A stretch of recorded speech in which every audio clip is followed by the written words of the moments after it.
Discursos sobre o colonialismo, por Aimé Césaire, capítulo 4. Assim, companheiros serão inimigos, com altura, lucidez e de maneira consequente, não somente governadores sádicos e prefeitos torturadores, não somente colonos flageladores e banqueiros gulosos, não somente políticos lambicheques e magistrados vendidos, mas igualmente, e pela mesma razão, jornalistas acerbos, acadêmicos felpudos e com caudas de estupidez, etnógrafos metafísicos e expertos de índoles caninas, teólogos extravagantes e belgas, intelectuais falantes e hediondos que se acreditam descendentes de Nietzsche ou filhos dos 7 pares de França caídos de não sei que Pleiade, os paternalistas, os beijoqueiros, os corruptores, os que dão tapinhas nas costas, os amantes do exotismo, os divisores, os sociólogos agrários, os enganadores, os mistificadores, os babões, os falsificadores e, de uma maneira geral, todos aqueles que, desempenhando seu papel na sórdida divisão de trabalho para a defesa da sociedade ocidental e burguesa, tentam, de diferente maneira, e por passatempo infame, desagregar as forças do progresso com o risco de negar a própria possibilidade do progresso, todos secazes do capitalismo, todos representantes declarados ou envergonhados do colonialismo, saqueador, responsáveis, todos detestáveis, todos negreiros, todos devoradores de agora em diante da agressividade revolucionária. Varramos todos aqueles que ofuscam a realidade, todos os inventores de subterfúgios, todos os charlatães mistificadores, todos os manipuladores de geringonça. E não perca tempo tratando de saber se esses senhores trabalham pessoalmente de boa ou má fé, se são pessoalmente bem ou mal intencionados, se são pessoalmente, ou seja, em sua consciência íntima de Pedro e Paulo, colonialistas ou não. O essencial é que sua aleatória boa-fé subjetiva não tem nada que ver com o alcance objetivo e social do trabalho sujo que fazem como cães de guarda do colonialismo. E nessa ordem de ideias, cito, à guisa de exemplos, entre parênteses, tomados a propósito em disciplinas muito diferentes.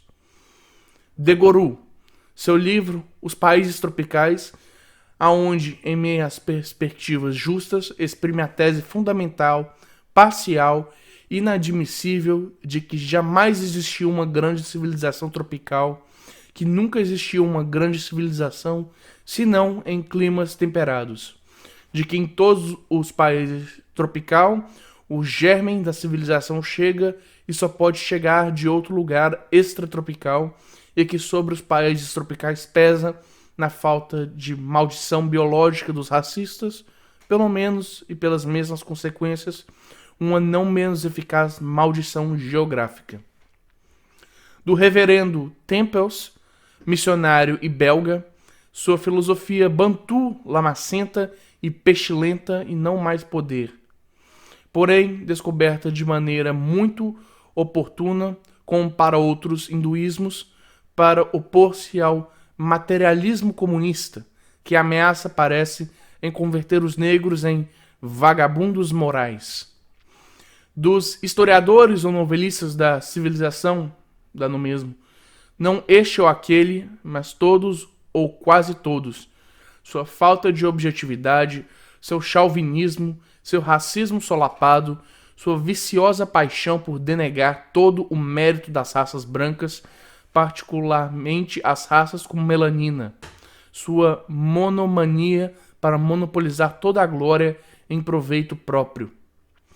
Os psicólogos, os sociólogos, etc., seus pontos de vista sobre o primitivismo, suas investigações dirigidas, suas generalizações interessadas, suas especulações tendenciosas, sua insistência em caráter marginal, o caráter à parte dos não-brancos, seu rechaço por exigências da causa, ao mesmo tempo que cada um desses senhores se reclama do racionalismo, mais decidido para acusar desde o alto a incapacidade do pensamento primitivo, seu rechaço bárbaro da frase de Descartes, bússola do universalismo, de que, entre aspas, a razão está completamente em cada um, fecha aspas, e que, abre aspas, que não há menos razão senão no acidental e em nenhum caso nas formas da natureza dos indivíduos de uma mesma espécie. Fecha aspas. Porém, não vamos tão rápido. Compensa seguir os passos de alguns desses senhores. Não me estenderei sobre os historiadores, nem sobre os historiadores da colonização, nem acerca dos egiptólogos, pois é demasiado óbvio o caso dos primeiros e, quanto aos segundos, o mecanismo de sua mistificação foi definitivamente desmontado por Cheikh Anta Diop em seu livro Nations Négrières et Culture, o mais audacioso que um negro escreveu até agora e que servirá sem dúvida alguma para o despertar da África. Voltemos a A.M. Gouraud, mais exatamente. Preciso dizer que o eminente sábio olha de cima as populações nativas que não participaram no desenvolvimento da ciência moderna e que não é do esforço dessas populações, de sua luta libertadora, de seu combate concreto pela vida, a liberdade e a cultura, que ele espera a salvação dos países tropicais, senão do bom colonizador, porque a lei é formal, a saber, entre aspas, que são elementos culturais preparados em regiões extratropicais, os que asseguram e assegurarão o progresso das regiões tropicais, em direção a uma população mais numerosa e uma civilização superior. Fecha aspas. Disse que há pontos de vista justos no livro do Sr. Gouraud. Abre aspas. O meio tropical e as sociedades nativas, escreve ele, fazendo o balanço da colonização, sofreram pela introdução de técnicas mal adaptadas, pelos tributos obrigatórios, pelo trabalho dos condutores, pelo trabalho forçado, pela escravidão, pelo traslado de trabalhadores de uma região a outra, pelas mudanças súbitas do meio biológico, pela aparição de novas condições especiais e menos favoráveis. Fecha aspas. Que pérola! Que cara a do reitor! Que cara do ministro quando ler isto! Nosso Gouraud está desgarrado, não perde por esperar, vão dizer todos. Escreve Gouraud, abre aspas, os países quentes típicos se encontram diante do seguinte dilema: estancamento econômico e salvaguarda dos nativos, ou desenvolvimento econômico provisório e regressão dos nativos. Fecha aspas. E logo lhe dirão, abre aspas, Senhor Gouraud, isso é muito grave.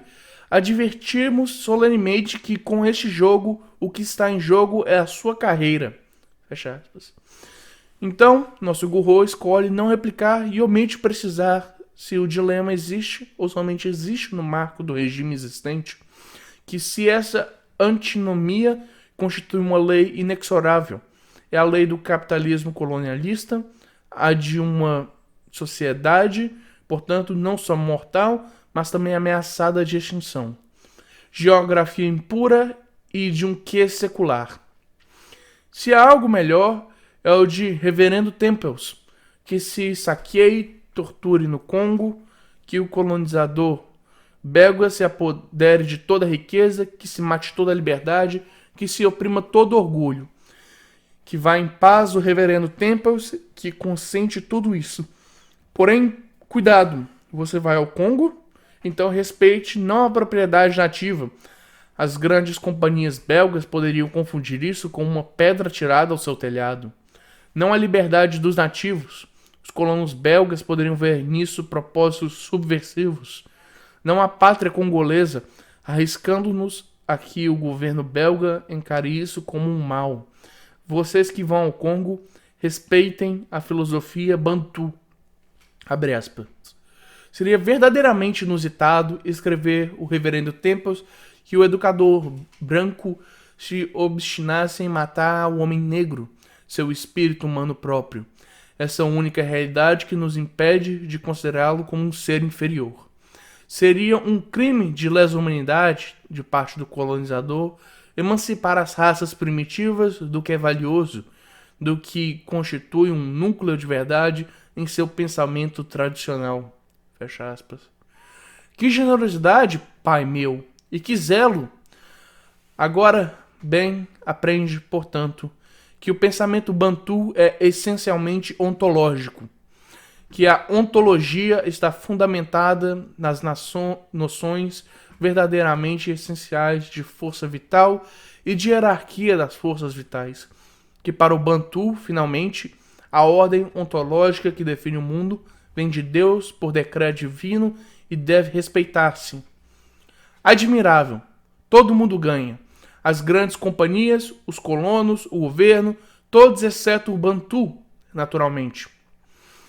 Ao ser ontológico, o pensamento dos bantus, esses somente pedem satisfação da ordem ontológica. Salários decentes, moradias confortáveis, comida, não. Esses bantus são puro espírito, então, abre aspas. O que eles desejam antes de tudo e acima de tudo não é o melhoramento de sua situação econômica e material, mas o reconhecimento do branco e o respeito deste de sua dignidade humana, de seu pleno valor humano. Fecha aspas. Em suma, tiramos o chapéu diante da força vital bantu, um aceno para a alma imortal bantu, e os colonialistas seguem em paz.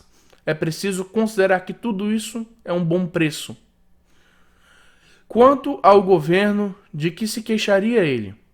Porque, como anota o reverendo Temples com uma evidente satisfação, abre aspas, os bantus consideram a nós, os brancos, e isso desde o primeiro contato, a partir de seu ponto de vista possível, o de sua filosofia bantu, e nos integram em sua hierarquia de esteres força numa escala muito elevada.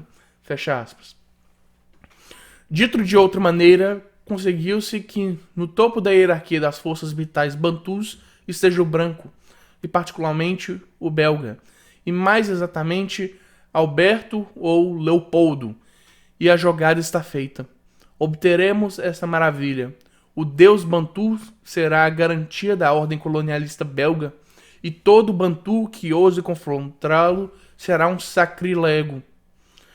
No que diz respeito ao senhor Manoni, suas considerações sobre a alma malgache e seu livro merece que lhe outorguemos uma grande importância. Sigamos-lhe passo a passo nos ires e vires de seus pequenos jogos de mãos e ele demonstrará, cristalino como a água, que a colonização está fundada na psicologia. Que no mundo existem grupos de homens atacados, não se sabe como, por um complexo que bem podia chamar-se complexo de dependência. Que estes grupos estão feitos psicologicamente para serem dependentes, que necessitam a dependência, que a postulam, a reclamam, a exigem. Que este é o caso da maioria dos povos colonizados, em particular dos malgaches. Maldito racismo, maldito colonialismo, encobre demasiado mal sua barbárie. O senhor Manoni tem algo melhor, a psicanálise. Adornado de existencialismo, os resultados são surpreendentes. Os lugares comuns, mais desgastados, reparados para vocês e deixados como novos, os preconceitos mais absurdos são explicados e legitimados, e magicamente, rapidamente, se convertem em toucinho. Melhor, escutemo-lo. O destino do Ocidente se encontra na obrigação de obedecer a um mandamento. Deixarás a teu pai e a tua mãe. Esta obrigação é incompreensível para o malgache. Todo europeu, no momento do seu desenvolvimento, descobre nele o desejo de romper seus laços de dependência, de igualar-se a seu pai. O malgache, nunca. Ele ignora a rivalidade com a autoridade paterna. O protesto viril, a inferioridade adleriana, provas pelas quais deve passar o europeu e que são tidas como as formas civilizadas dos ritos de iniciação através dos quais se alcança a virilidade.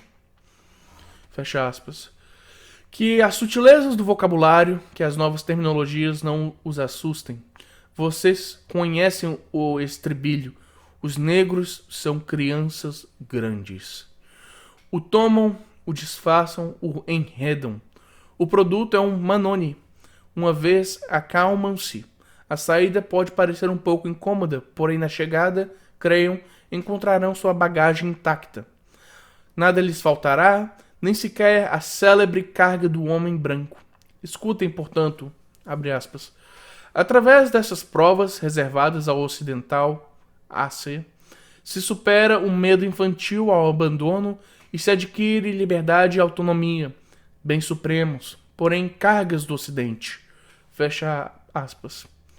E o malgache? Perguntarão, raça servil e mentirosa, diria Kipling. O senhor Manoni diagnostica. Abre aspas. O malgache nem sequer tenta imaginar semelhante situação de abandono. Ele não deseja nem autonomia pessoal, nem livre responsabilidade. Fecha aspas. Abre parênteses. Vejamos, vocês o sabem bem. Estes negros nem sequer imaginam o que é liberdade. Eles não a desejam, não a reivindicam. São os instigadores brancos quem lhes metem isso na cabeça. E se lhes a concedessem, não saberiam o que fazer com ela. Fecha parênteses. Se o senhor Manoni se desse conta de que os malgaches se rebelaram, apesar disso, em numerosas ocasiões após a ocupação francesa, e que a última vez foi em 1947, o senhor Manoni, fiel às suas premissas, explicará que neste caso se trata de um comportamento puramente neurótico, de uma loucura coletiva, de um comportamento de amok, que além de tudo, neste caso, não se tratava para os malgaches de caminhar em direção à conquista de bens reais, mas de uma segurança imaginária. Isso evidentemente implica que a opressão da qual se queixam é imaginária. Tão claramente, tão demencialmente imaginária, que podemos falar de monstruosa ingratidão, como no exemplo clássico do fiiano que queima o secadouro do capitão que havia curado suas feridas. Aquele que critica o colonialismo de encurralar até o desespero as populações mais pacíficas, o Sr. Manoni explicará que o responsável não é o branco colonialista, mas sim os malgaches colonizados. Que diabos! Tomavam aos brancos por deuses e esperavam deles tudo que se espera de uma divindade? Aquele que descobre que o tratamento aplicado à neurose malgache foi um pouco rude, o Sr. Manoni, que tem resposta para tudo, lhe provará que as famosas brutalidades das quais se comenta foram muito amplamente exageradas, que estamos diante de uma ficção neurótica, que as torturas eram torturas imaginárias aplicadas por verdugos imaginários. Quanto ao governo francês, este se mostrou particularmente moderado, posto que se contentou em prender aos deputados malgaches, embora devesse sacrificá-los se quisesse respeitar a lei de uma sã psicologia. Não exagero nem um pouco. É o Sr. Manoni quem fala. Abre aspas. Seguindo caminhos, na verdade, clássicos, estes malgaches transformam seus santos em mártires, seus salvadores em bodes expiatórios. Eles queriam lavar seus pecados imaginários no sangue de seus próprios deuses. Estavam dispostos, inclusive, a este preço, ou melhor, a este preço unicamente, ao invés de mudar uma vez mais sua atitude. Um traço dessa psicologia dependente parece ser que, dado que ninguém pode ter sido ambos, é conveniente que um dos dois seja sacrificado.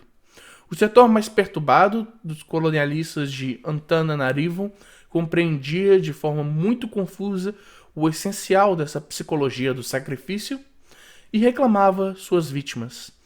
Eles assediavam o alto comissariado, assegurando que se lhes fosse concedido o sangue de alguns inocentes, todo mundo estaria satisfeito.